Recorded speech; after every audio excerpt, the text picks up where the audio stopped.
nin 80 jir ah oo u dhashay dalka Ghana ayaa waxa uu leeyahay 100 carruur ah. Ninkan oo beeraley ah isla markaana ku nool bariga Ghana ayaa waxa uu geli doonaa buugga diiwaangelinta ee Guinness Book World Records. Ninkan waxa uu leeyahay 12 xaas iyo in ka badan 100 carruur ah. Walina waxa uu raadinayaa haween badan kuwa uu guursado.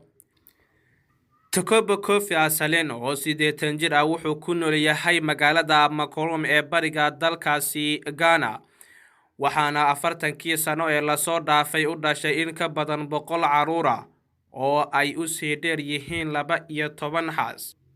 TV3 ayaa waqti la qaadatay qoyskiisa Abdi ma awoodo in uu xuso magacyada carruurtiisa oo dhan. Mid ka mid ah wiilashiisa ayaa toonsan in ay ka badan yihiin 100 carruur ah. xaqiiqdii waan badanahay, waxaan nahay ku dhawaad 100 carruur iyo wax ka badan, ayuu sii raaciyay. In fact, we were plenty. We were almost 100 and something. Sida aabahood oo kale, carruurta qaar ma yaqaanin inta ay tirada qoyska ka yihiin.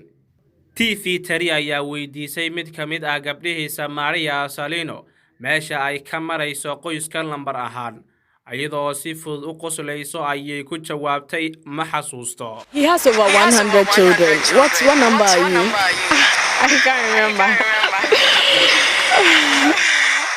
Si kastaba ha noqotee, Abdi xaasaskiisa iyo carruurtiisuba waxa ay yihiin kuwa is-weheliyo oo ay ku wada nool yihiin si farxad leh, sidii hal qoys oo midaysan. Mid ka mid ah xaasaskiisa Abdi ayaa sheegtay in sirta midnimada ay tahay xushmaynta midba midka kale. Xaaskiisa koobaad Noyame ayaa sheegtay in markii hore aysan ku faraxsanayn sida ninkeeda uga faa'iideysto dumarka kale, ayna ka cabatay, laakiin waxaas oo dhan waxba kama tarayaan. Wuxuu horay u sii wadanayaa inuu ku sii duro haween kale, ayay tidhi. Despite several complaints, he still went ahead and added more women. We all live together in peace with our children. Cunuga ugu yar Abdi waa 1 sano jir, halka midka ugu weyn uu ka weyn yahay midka yar 40 sano. Hadda waxa uu shaqeeya qaar ka mid ah xaasaskiisa iyo sidoo kale carruurtiisa.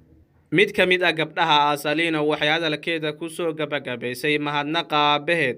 Waad ku mahadsan tahay xanaanayntaada, waxaan kuu rajaynayaa maalin farxad leh aabe, ayay ku tiri. I wish you a Father's Day. Thank you for taking care of me. Arrintan ayaana noqotay mid dunida ka yaabisay, maadaama nin intaa oo carruur dhalay uu haatan yahay mid cagihiisa ku socdo, beerihiisana ka shaqaysanaya.